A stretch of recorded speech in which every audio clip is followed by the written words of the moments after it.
Hi everyone. Good morning to all of you. कैसे हैं आप लोग? Crack UPSC CSC GS with India's largest learning online platform पर मैं आप लोगों का स्वागत और अभिनंदन करता हूं। हम लोग बेटा लॉन्च कर रहे हैं प्रीलिम्स प्रैक्टिस बुकलेट, जिसमें आपको 10,000 क्वेश्चन मिलेंगे। 10,000 10 प्रिंटेड बुकलेट वर्थ 7,500 मीन्स 7,500 रुपये में। And previous year question paper भी इसमें समाहित होंगे। आपको अलग से परचेज करने की कोई आवश्यकता नहीं है। लॉन्चिंग प्रीलिम्स प्रैक्टिस बुकलेट आप यहाँ पर देख रहे हैं। History, polity, geography, economy, science, technology, environment and so on means 10 booklet आपको उपलब्ध कराया जा रहा है। तो आप लोग यहाँ से बेटा परचेज कर सकते हैं। यूपीएससी सीएससी के लिए Unacademy prelims practice MCQ booklet. पर्यावरण पारिस्थितिकी पर आज हम लोग कुछ क्वेश्चनों पर चर्चा करेंगे कि आपके क्वेश्चन को लेवल पता चलेगा कि आखिर में इस बुकलेट में क्वेश्चन कैसे दिए गए हैं। तो सभी लोग बेटा इसको जरूर परचेज करें जो यूपीएससी सीएससी प्रीलिम्स एग्जामिनेशन या स्टेट पीसीएस दे रहे हैं। तो ये क्वेश्चन जो ये बुकलेट है आपकी एग्जाम की दृष्टि से बहुत ही महत्वपूर्ण होगा। Environment and ecology UPSC CSC preliminary examination prelims practice booklet practice 750 plus question होंगे। इस जो बुकलेट में 750 से अधिक क्वेश्चन होंगे, लेकिन यहाँ के आज के सेशन में हम लोग मीन्स 10 12 15 क्वेश्चनों की चर्चा करेंगे, ताकि आप लोग एक समझ विकसित हो सके, आप लोगों को एक तरीके से डेमो मिल सके कि हमें पढ़ना क्या है और इसमें क्वेश्चन का लेवल कैसे दिया गया है। यहाँ पर हम लोग बात करते हैं बेटा, आप यहाँ से सबसे बड़ी खास बात यह है, इस बुकलेट की सबसे खासियत बात यह है कि यहाँ पे विभिन्न टॉपिक्स पर अलग अलग क्वेश्चन बनाए गए हैं। जैसे आप देख रहे हैं कि ये विभिन्न टॉपिक्स को कवर किया गया है। पारिस्थितिकी की मूलभूत बातें, पारिस्थितिकी तंत्र में इसके कार्य, स्थलीय एवं जलीय पारितंत्र, पर्यावरण प्रदूषण, नवीकरणीय ऊर्जा, भारत में पर्यावरण संगठन, पर्यावरण अधिनियम एवं नीतियाँ, अंतर्राष्ट्रीय अभिसमय और संधियां, अपशिष्ट प्रबंधन, सतत विकास, जैव विविधता, प्राणी विविधता, पादप विविधता, समुद्री जीव संरक्षण के प्रयास, संरक्षित क्षेत्र एवं अन्य पहले अंतर्राष्ट्रीय स्तर पर, संरक्षित क्षेत्र एवं अन्य पहले भारतीय स्तर पर देखा गया, जलवायु परिवर्तन, जलवायु परिवर्तन के प्रभाव शमन रणनीतियां, भारत एवं जलवायु परिवर्तन संबंधी संगठन, कृषि संस्थान और उपाय, रिपोर्ट एवं सूचकांक विविध। तो ये विभिन्न आपको चैप्टर्स हैं और इन सभी टॉपिक्स पर आपके यहाँ पे क्वेश्चन क्रिएटेड किए गए हैं और यहाँ पर हम कुछ क्वेश्चन की चर्चा करेंगे। जैसे आप देख रहे हैं कि स्थलीय एवं जलीय पारितंत्र से क्वेश्चन नंबर 1 हमने कहा। क्वेश्चन नंबर 1 बहुत ही अच्छा क्वेश्चन, चपराल वनों के संदर्भ में आपको विचार करना है। कथन नंबर 1, कथन नंबर 2 और कथन नंबर 3, जिसमें से दिया है अधिकांश चपराल पौधे बड़े सख्त पत्ते होते हैं जिनमें नमी होती है। कथन नंबर 2, ये गर्म शुष्क ग्रीष्मकाल एवं हल्की बरसात वाली सर्दियों की विशेषता है। कथन नंबर 3, ये एक समशीतोष्ण बायोम है। कौन सा कथन सही है? केवल 3, केवल 2 और 3, केवल 1 2 3 या 1 और 3? जल्दी से सभी बच्चे कमेंट करके हमें जवाब दीजिए कौन सा ऑप्शन सही होगा। जल्दी से सभी बच्चे कमेंट करके हमें जवाब दीजिए बेटा। बिल्कुल सही बेटा, option number C is right. यहाँ पे जो आपका जवाब है, जो चपराल वन है, इन चपराल वनों के संदर्भ में तीनों कथन सही दिए गए हैं बेटा। तीनों ही कथन सही हैं, 1 2 और 3। अब देखिए बेटा, आप लोगों को हो सकता है कठिन लग रहा हो। यहाँ पे सबसे इस बुकलेट की सबसे बड़ी खास बात यह है कि आपको यहाँ पर आंसर भी मिलेगा। चपराल, जिसे भूमध्य सागरीय वन भूमि एवं झाड़ियों के रूप में जाना जाता है। मिस कहीं और यदि आपसे कहा जाए कि भूमध्य सागरीय वन है, इसका मतलब यह है कि ये महाद्वीपों के मध्य भाग में, महाद्वीपों के पश्चिमी भाग में 30 डिग्री से लेकर 45 डिग्री अक्षांशों के मध्य महाद्वीपों के पश्चिमी तट में प्राप्त होती है। तो इस प्रकार इसका मतलब यह है कि आपको भूमध्य सागरीय जलवायु प्रदेश में जाना होगा, तो आपको इस प्रकार के क्वेश्चन यहां पर मिल रहे हैं। यहाँ नेक्स्ट क्वेश्चन, क्वेश्चन नंबर 2, मरुस्थलीय पारितंत्र के संदर्भ में आपको विचार करना है। कथन नंबर 1, पत्ते और तने रसीले और जल के भंडार वाले होते हैं। कथन नंबर 2, पशु निशाचर होते हैं और उन्हें दिन के समय सूर्य की गर्मी से बचने की आदत होती है। कथन नंबर 3, जड़ प्रणाली अच्छी तरह से विकसित है और बड़े क्षेत्रों में फैली हुई है। कौन सा कथन सही है? केवल 1 और 3, केवल 2 और 3, 1 और 3 या 1, 2 और 3? जल्दी से सभी बच्चे कमेंट करके हमें जवाब दें बेटा। सभी लोग कमेंट करके हमें जवाब दें। यस, बिल्कुल। चलें, बिल्कुल ही सही है। और यहाँ पर आप देख रहे हैं ऑप्शन नंबर डी बिल्कुल ही सही है। जो मरुस्थलीय पारितंत्र होता है, जो डेजर्ट इकोसिस्टम है, यहाँ पे पत्ते उन तने रसीले उन जल के भंडार वाले होते हैं, ये भी सही है। कथन नंबर 2, पशु निशाचर होते हैं और जल प्रणाली अच्छी तरह से विकसित होती है और बड़े क्षेत्रों में फैली होती है। तीनों ही कथन सही हैं। यहाँ पे आप लोग देख रहे हैं बेटा, मरुस्थल उन क्षेत्रों में। अब से सबसे पहले यह मरुस्थल किसे कहा जाता है?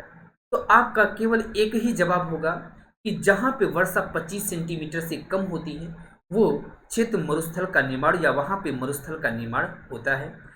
यहाँ पे विभिन्न उच्च तापमान, कम वर्षा, वाष्पीकरण की जो दर होती उच्च होती है, वाष्पोत्सर्जन अधिक होती है, तो इस प्रकार वहां पे मरुस्थल का निर्माण होता है।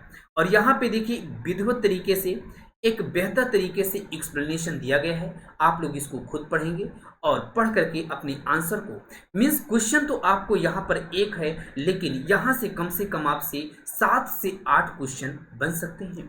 And next question, question number 3, निम्नलिखित को उत्पादकता के आरोही क्रम में, आरोही मीन्स होता है इंक्रीजिंग ऑर्डर में, व्यवस्थित करना है।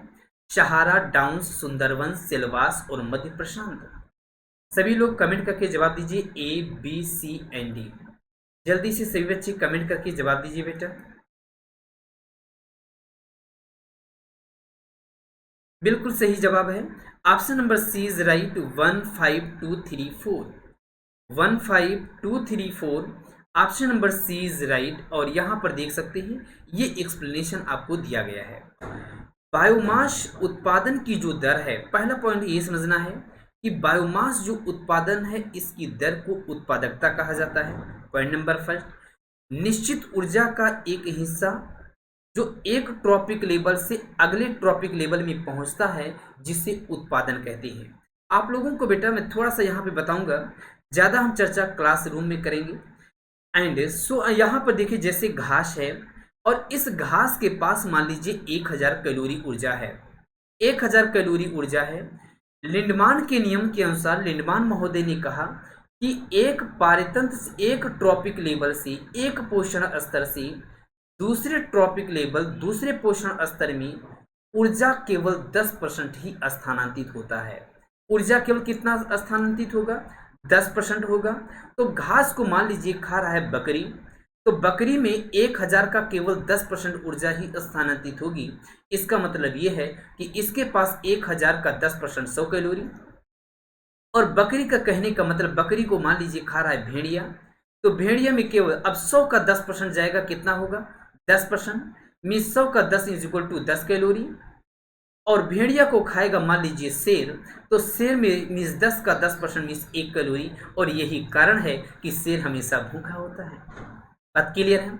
And next question, question number 4 पे हम लोग चर्चा करते हैं। एक्टोथर्म के संदर्भ में आपको विचार करना है। कथन 1 और 2 दिया गया है, सही कथन आपको बताना है। जल्दी से सभी बच्चे कमेंट करके हमें जवाब दीजिए बेटा। सभी बच्चे कमेंट करके जवाब दीजिए बेटा। चलिए, बिल्कुल सही। आप लोगों का ऑप्शन नंबर बी बिल्कुल ही सही है बेटा। कथन नंबर 1 गलत है एंड कथन नंबर 2 बिल्कुल ही सही है। और इस प्रकार ऑप्शन नंबर बी बिल्कुल ही, ऑप्शन नंबर बी बिल्कुल ही सही है। ऑप्शन नंबर बी बिल्कुल ही सही है। एंड नेक्स्ट क्वेश्चन यहाँ पर आप देख रहे हैं कि एक एक्टोथर्म एक ऐसा जीव है जिसमें शरीर के तापमान को नियंत्रित करने में गर्मी के आंतरिक शारीरिक स्रोत अपेक्षाकृत छोटे या काफी नगण्य महत्व के होते हैं। तो यहां से आप लोग इस बिंदु को देख सकते हैं, ठीक है। तो इस प्रकार कथन नंबर 1 बिल्कुल ही गलत है और कथन नंबर 2 बिल्कुल सही है। अगला क्वेश्चन, जल्दी से सही बच्चे हमें कमेंट करके बताएं बेटा। क्वेश्चन नंबर 5 आपके समझ है। लोनार झील के बारे में आप लोगों ने समझा होगा, पढ़ा भी होगा। लोनार झील एक अधिसूचित राष्ट्रीय भू विरासत स्मारक है। कथन नंबर 2, एक प्रकार के एकल कोशिका वाले जीवाणु के कारण लोनार झील गुलाबी हो गई है, जिसे डुनालीला सलीना कहा जाता है। कौन सा कथन सही है? केवल एक, केवल दो, दोनों, इनमें से कोई नहीं। जल्दी से सभी बच्चे कमेंट करके जवाब दीजिए बेटा। सभी लोग कमेंट करके जवाब दीजिए। बिल्कुल सही बेटा, ऑप्शन नंबर ए बिल्कुल ही सही है। कथन नंबर 1 इज राइट और कथन नंबर 2 गलत है। अब देखिए बेटा, इसका एक्सप्लेनेशन आपको दिया गया है। सबसे बड़ी खास बात यह है कि इसकी जो एक्सप्लेनेशन है, आप एक्सप्लेनेशन को अच्छे से पढ़ सकते हैं। लोनार झील गुलाबी हो गई है, कुछ दिनों के अंतराल पर यह बदला हुआ है। वैज्ञानिक अनुमान लगाते हैं कि ये रंग जो है सूक्ष्म जीवन का ये परिणाम हो सकता है। उच्च लवणीय सांद्रता के साथ जल में उत्पन्न हो सकता है। तो यहां से आप देख सकते हैं कि ऑप्शन नंबर ए। एंड अगला क्वेश्चन, ठोस अपशिष्ट प्रबंधन नियम 2016 के बारे में आपको विचार करना है। कथन नंबर 1, कथन नंबर 2 और कथन नंबर 3 दिए गए हैं। सभी लोग जवाब दीजिए बेटा। सभी लोग जल्दी से जवाब दीजिए, कौन सा कथन सही है। यस, बिल्कुल बेटा, बहुत अच्छा। सभी लोग जवाब दीजिए बेटा। बिल्कुल ही सही जवाब है, ऑप्शन नंबर ए बिल्कुल सही है। मिस कथन नंबर 1 सही है और कथन नंबर 2 भी सही है। कथन नंबर 3 गलत है। स्टेटमेंट नंबर 3 इज रॉन्ग और इस प्रकार आपका जवाब होगा कि ऑप्शन नंबर ए केवल 1 और 2 सही है। और यहाँ से ये आप देख सकते हैं, एक सही है। इसका एक्सप्लेनेशन बहुत ही बेटा, सबसे बड़ी खास बात यह है कि एक्सप्लेनेशन आपको दिया गया है। कथन नंबर 2 सही नहीं है एंड कथन नंबर 3 सही है। कथन नंबर 3 भी सही है और इस प्रकार आपका जवाब होगा। अगला क्वेश्चन है क्वेश्चन नंबर 7, प्लास्टिक अपशिष्ट प्रबंधन नियम 2016 के संदर्भ में आपको विचार करना है। कथन 1 दिया है, कथन नंबर 2 भी दिया गया है। आप लोग इसको पढ़ें, समझें और जल्दी से सभी बच्चे कमेंट करके हमें जवाब दीजिए। यस, बिल्कुल बेटा, बहुत अच्छा। अब यहां से देखिए बेटा, इसमें ये कहा गया है कि 50, इनकी न्यूनतम मोटाई जो है 50 से घटाकर 40 माइक्रोन कर दी गई। कथन गलत है। कथन नंबर 2 बिल्कुल ही सही है और ऑप्शन नंबर बी हम कहेंगे कि बिल्कुल सही है। आखिर में कहाँ पे गलतियां हैं? इन गलतियों को आपको, इनकी जो न्यूनतम मोटाई 40 से 50 माइक्रोन तक बढ़ाना है और जबकि क्वेश्चन में क्या था, 50 से 40 था, मीन्स ठीक अपोजिट था। तो कथन 1 गलत है, कथन नंबर 2 बिल्कुल सही है। आप इसको पढ़ेंगे बेटा। तो इस प्रकार ये बुकलेट जो है वो आपके एग्जाम की दृष्टि से, चाहे वो आप यूपीएससी सीएससी का एग्जाम दे रहे हो, किसी भी स्टेट का एग्जाम दे रहे हो, स्टेट यूपी का दे रहे हो, एमपी का दे रहे हो, बिहार का दे रहे हो, राजस्थान का दे रहे हो, कहीं या किसी भी स्टेट का स्टेट पीसीएस का एग्जाम दे रहे हैं, तो ये बुकलेट है आपके एग्जाम की दृष्टि से बहुत महत्वपूर्ण है। इसकी खास बात यह है कि इसमें बेटा means basic to advance level आपको सारे क्वेश्चन यहां पर मिलेंगे। एंड अगला क्वेश्चन नंबर 8 है, आयल जयपर प्रौद्योगिकी के संदर्भ में आपको विचार करना है। कथन 1 और कथन नंबर 2 दिया गया है। सभी बच्चे जल्दी से कमेंट करके हमें जवाब दीजिए बेटा। क्वेश्चन नंबर 8, जल्दी से सभी बच्चे कमेंट करें। हाँ जी, बिल्कुल, बहुत अच्छा, बिल्कुल ही सही जवाब है। Option number C is right, 1 और 2 सही है। Option number C is right, 1 और 2 सही है। मीन्स कहने का मतलब यह है कि जो आयल जयपर प्रौद्योगिकी के संदर्भ में बताया गया है वो कथन 1 भी सही है और कथन नंबर 2 भी सही है। तो ऑप्शन नंबर सी मिल गया। लेकिन ये सही है बेटा, तो इस देखिए यहाँ पर एक्सप्लेनेशन आपको बेहतर तरीके से दिया गया है कि आयल जयपर क्या होता है। इन सभी चीज़ों के बारे में यहाँ पर विस्तार से चर्चा की गई है। आप लोगों को ये पढ़ना है। अगला क्वेश्चन नंबर 19, क्वेश्चन नंबर 9, ऊर्जा उत्पादन में अपशिष्ट के संबंध में आपको कौन सा कथन सही है। कथन नंबर 1 दिया गया, कथन नंबर 2 भी है। सभी लोग जल्दी से कमेंट करें बेटा, A B C and D में कौन सा कथन सही होगा। A B C and D में जल्दी से सभी बच्चे कमेंट करते हुए हमें जवाब दीजिए। जल्दी से कमेंट करके हमें जवाब दीजिए बेटा, कौन सा कथन सही होगा। हाँ जी बिल्कुल, बिल्कुल सही बेटा, ऑप्शन नंबर डी, ना तो एक ही सही है और ना तो दो ही सही है। पायलोसिस एक अपशिष्ट उपचार प्रक्रिया है। यहाँ पे देखिए बेटा, पायलोसिस ऑक्सीजन की अनुपस्थिति में रासायनिक पदार्थों को ऊंचे तापमान पर रासायनिक रूप से विघटित करने की एक प्रक्रिया है। आप देख रहे हैं, कथन नंबर दो भी सही नहीं है, क्योंकि वहां पे भस्मीकरण नियंत्रित जलाने के माध्यम से कचरे का उपचार करने का एक तरीका है। तो दोनों ही कथन क्या हो गए, गलत हो गए। एंड नेक्स्ट क्वेश्चन, अगला क्वेश्चन संरक्षित क्षेत्र एवं अन्य पहले अंतरराष्ट्रीय रिपोर्ट एवं सूचकांक से है। चलिए हम लोग इस पर बात करते हैं। आप लोगों ने मैंग्रोव का नाम सुना होगा। मैंग्रोव फॉर द फ्यूचर्स पहल के विषय में आपको विचार करना है। कथन एक दिया है, कथन दो भी दिया है, कथन नंबर तीन, तीन कथन दिए गए हैं और इन कथनों में से आपको बताना है कौन सा कथन सही है। केवल एक और दो, एक और तीन, दो और तीन, एक, दो और तीन। जल्दी से सभी बच्चे कमेंट करके जवाब दीजिए बेटा। बहुत ही प्यारा क्वेश्चन है, बहुत ही प्यारा क्वेश्चन है। तो जल्दी से सही बच्चे कमेंट करें। हाँ जी बिल्कुल, बिल्कुल सही बेटा, ऑप्शन नंबर डी, यहाँ पे तीनों ही कथन सही है बेटा। कितने बच्चे कह रहे हैं ऑप्शन नंबर डी होगा? बिल्कुल बेटा, ऑप्शन नंबर डी ही होगा। एक, दो और तीन सही है। अगला क्वेश्चन यहां पर देख रहे हैं बेटा, ये एक्सप्लेनेशन दिया गया है, आप लोगों को एक्सप्लेनेशन जरूर पढ़ना है बेटा। यहाँ पे देख रहे हैं सदस्य देश Bangladesh, Cambodia, Myanmar, Bharat, Indonesia, Maldives, Pakistan, Seychelles, Sri Lanka, Thailand और वियतनाम है। आउटरीच जो देश हैं मलेशिया, संवादकर्ता देश जो केन्या और तंजानिया है। एंड इस प्रकार क्वेश्चन नंबर 11, अंतर्राष्ट्रीय उष्णकटिबंधीय इमारती संगठन के बारे में आपको विचार करना है और ये बताना है कौन सा कथन सही नहीं है। जल्दी से सही बच्चे कमेंट करें और जवाब दीजिए बेटा।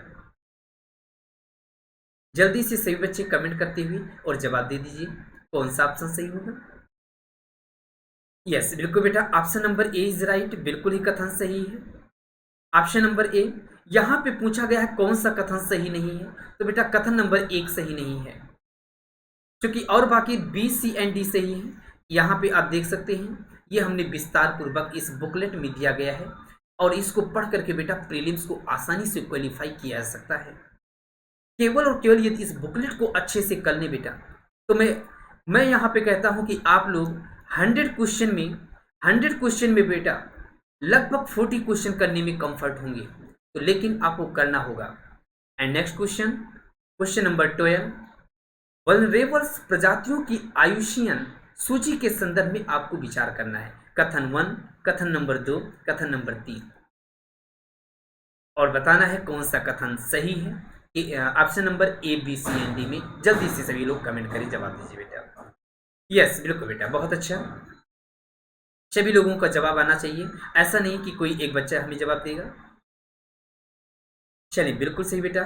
अब यहाँ पर देखिए आप लोगों का जवाब आ रहा है ऑप्शन नंबर सी की तरफ और बिल्कुल सही बेटा, option number C is right, means केवल एक सही है, कथन नंबर 2 और कथन नंबर 3 गलत है बेटा।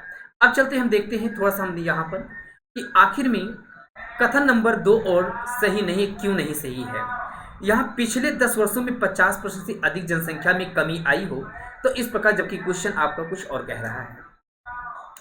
कथन नंबर 3 इसलिए गलत है क्योंकि बारहसिंगा, ब्लैक बक, नीलगिरी लंगूर, याक, ओलिव रिडले कछुआ, लाल पांडा ये सभी वनरेबल की श्रेणी में है, जबकि आयुष्यन के अनुसार भारत में Bengal tiger, snow leopard, Nilgiri tahr, Kashmiri red ये इंडेंजर्ड की श्रेणी में आते हैं, जबकि आपके क्वेश्चन में था वनरेबल की श्रेणी में आते हैं। तो आप यहां से देखिए कैसी क्वेश्चन हो सकता है, आपसे क्वेश्चन में दे दिया जाए ओलिव रिडले कछुआ, तो आप लोगों को बेटा इस क्वेश्चन के माध्यम से सारी चीजें जानकारी मिल रही कि हाँ क्या हो रहा है। अगला क्वेश्चन, क्वेश्चन नंबर 13, व्हेल अभ्यारण्य के संदर्भ में आपको विचार करना है। कथन नंबर 1, कथन नंबर 2 और कथन नंबर 3, 3 कथन दिए गए हैं। जल्दी से सभी बच्चे कमेंट करके जवाब दे बेटा, जल्दी से सभी बच्चे कमेंट करके जवाब दीजिए। बड़ा प्यारा सा क्वेश्चन है, बहुत ही प्यारा क्वेश्चन है। बिल्कुल बेटा, आप लोगों का जवाब आया है ऑप्शन नंबर भी बिल्कुल ही सही है, मीन्स कथन नंबर 1 इज राइट एंड कथन नंबर 2 एंड 3 इज रॉन्ग। कहाँ पे कहता है 2021 तक दुनिया भर में 3 व्हेल अभ्यारण्य हैं, अब यहां से देखिए बेटा, 2021 तक दुनिया भर में 2 व्हेल अभ्यारण्य हैं। एक दक्षिणी महासागर व्हेल अभ्यारण्य और दूसरा हिंद महासागर व्हेल अभ्यारण्य। वहां पे कितना दिया है? 3। तो कथन नंबर 2 गलत हो गया। एंड नेक्स्ट क्वेश्चन यहां पे दिया है, यस बिल्कुल बेटा, व्हेल को उनके प्रजनन एवं जन क्षेत्रों से बचाने के लिए हिंद महासागर व्हेल अभ्यारण्य की स्थापना की गई है, या पूरे हिंद महासागर को दक्षिण में 55 डिग्री सेल्सियस तक कवर ये करता है। तो आपका आंसर होगा ऑप्शन नंबर बी, बिल्कुल ही सही है। क्वेश्चन नंबर 14, किसी क्षेत्र को जैव विविधता हॉटस्पॉट के रूप में परिभाषित करने के लिए उपयोग किए जाने वाले मानदंडों के संदर्भ में विचार करना है। कथन नंबर 1 और कथन नंबर 2, दो बातें दी गई हैं। आपको लग रहा होगा कि सर ये तो बहुत कठिन क्वेश्चन है। कठिन नहीं बेटा, आपको केवल प्रैक्टिस करने की आवश्यकता है। यस बिल्कुल बेटा, आपको केवल और केवल प्रैक्टिस करने की आवश्यकता है। बहुत ही आसान क्वेश्चन है ये सभी। चलिए बिल्कुल सही बेटा। और यहां पर देख रहे हैं ऑप्शन नंबर बी बिल्कुल ही सही जवाब है। बहुत अच्छा। यहां पर देख रहे हैं कि कथन नंबर 1 इस गलत है। यहां पे दिया है कि आपको दिया है फूलों के पौधों की कम से कम 1500 प्रजातियां स्थानिक रूप में होनी चाहिए। क्या कहां पे गलतियां हैं? क्षेत्र में संवहनीय पादपों की कम से कम 1500 प्रजातियां होनी चाहिए। संवहनीय पौधों में जैसे यदि हम कहें क्लबमास, हॉर्सटेल फर्न, जिम्नोस्पर्म, एंजियोस्पर्म शामिल है। तो इस प्रकार न कि फूल वाले पौधे, फूल वाले पौधे में एंजियोस्पर्म। तो कथन 1 सही नहीं है, कथन नंबर 2 बिल्कुल सही है। And next question, question number 15, global tiger forum GTF के संबंध में आपको विचार करना है।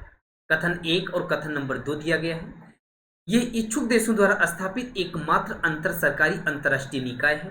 कथन नंबर 2, GTF का सचिवालय एक महासचिव की नीति द्वारा होता है और कजाकिस्तान के अस्ताना में स्थित है। कौन सा कथन सही है? केवल एक, केवल दो, दोनों इनमें से कोई नहीं, ना तो एक ना ही दो। अब आप लोग कमेंट करके हमें जवाब दीजिए। और आप लोग बेटा इस क्वेश्चन को करें, विधिवत तरीके से करना है। बिल्कुल बेटा, चलिए बिल्कुल ही सही है। कथन 1 सही है, कथन नंबर 2 गलत है। और इस प्रकार आप कहेंगे कि ऑप्शन नंबर 1 केवल 1 सही है। और इसका एक्सप्लेनेशन देख सकते हैं बेटा। कथन 1 सही है। GTF में प्रत्येक 3 वर्ष में एक आम सभा होती है। वर्ष में कम से कम एक बार अस्थायी समिति की बैठकें होती हैं। हाँ जी, GTF का सचिवालय एक महासचिव की नीति में होता है। ये नई दिल्ली भारत में स्थित है। ये नई दिल्ली भारत में स्थित है। तो अब आपका जवाब होगा। तो बेटा ये जो आपको हमने बताया एनवायरमेंट में, एनवायरमेंट इकोलॉजी जो है, इसमें 750 क्वेश्चन दिए गए हैं इस बुकलेट में, जिसमें हमने 15 क्वेश्चनों पर आपसे चर्चा की है कि आप लोग क्वेश्चन के लेवल को देखें और क्वेश्चन को लेवल को देख करके अच्छे से यहाँ तक, अच्छे से इस तक प्रयास करें बेटा। CSC assured be assured to be you to clear your UPSC exam, purchase 2 year and above subscription and get CSC assured. Be endeavor that you clear UPSC, and if you are not satisfied with your result, the next attempt is on us. Get a free 1 year extension on your 2 year या above subscription. Get subscription, use code for बिपिन10। बिपिन10 के तहत आप लोग यहाँ पर बेटा सब्सक्रिप्शन लें। सब्सक्रिप्शन लेते समय बिपिन10 का प्रयोग करने पर बेटा आपको हमारा पर्सनल गाइडेंस भी प्राप्त होगा। ओके, सभी लोग बेटा सेशन को लाइक करें, शेयर करें, तथा ये चैनल को अभी तक सब्सक्राइब नहीं किया है तो चैनल को सब्सक्राइब जरूर करें। अंत में मैं फिर कहना चाहूँगा कि जो भी बच्चे सीरियस होकर के UPSC CSC का एग्ज़ाम दे रहे हैं, स्टेट PCS का एग्ज़ाम दे रहे हैं, उनके लिए बुकलेट, सभी जो 10 बुकलेट्स हैं ये बहुत ही महत्वपूर्ण हैं। इसको बेटा बहुत ही न्यूनतम फीस है, बहुत ही न्यूनतम प्राइस रखा गया है 750 रुपये। तो बहुत 750 रुपये में बेटा सभी बुक आप परचेज कर सकते हैं। तो जल्दी से सभी लोग बेटा इसको परचेज कर लीजिए। बहुत ही अच्छा ये बुकलेट है, आपके एग्ज़ाम की दृष्टि से काफ़ी महत्वपूर्ण है। Thank you so much. हम लोग फिर मिलते हैं बेटा, जल्द ही मिलते हैं। ओके।